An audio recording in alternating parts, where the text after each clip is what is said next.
Good morning सांग मैंने आमर तो प्रथम बो मानकर उठिला माने गाधुआ स्टार्ट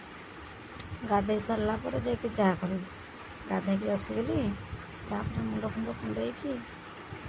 सिंदूर का लगे रेडी देखना झील भी शो पड़ी मोर रोसे घर गला बेलू झीर सब बासन थोड़े झीर बासन थोड़ा मजामुजी कर थोदेली किसी समय पर मु चलिए छत उपरको एमती शाग भजा खाइबार अच्छे आज देखला बेलू छन छनिया खड़ा शाग भाजी बो आमर छात उपर लगे कांथ तो उठीगला एवं से जो थुआई से आने कथा से नहीं आसली आइला भात बसई चाउल पकईदे ए पानी तातीगला बसई चिंगुड़ी आलू तरकारी प्रिपरेसन कली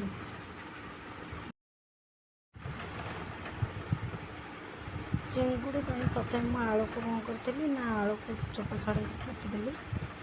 गोटे गोटे आलू कर सब चोपा छड़ेदेली टिके कर काटिदेली कड़े बस चिंगुड़ी तक भाजी देकी से कड़े आलू भी भाजी देती बस तरकारी करदेली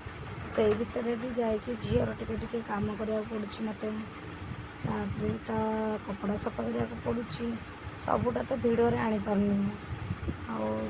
ट्राए करी सबकि आने तरकारी की देखो करुँ चिंगुड़ी तरकारी लाल टमाटर केमती देखा सांग मैंने जिते पियाज भाजी ना तेल पियाजटा भाजीगला जो लंका गुंड देदेवे टे पानी देदेवे देखिए तरकारी कलर केते लाल आसूची लंका गुंड देली मो बो गोटे देता कड़कपुर मसला गोटे अच्छी सेटा देता मुझे भी टे पकई कलर तो पूरा लाल टहटा देखा जाऊला पूरा से आलू चिंगुड़ी मसला कषिली बहुत समय।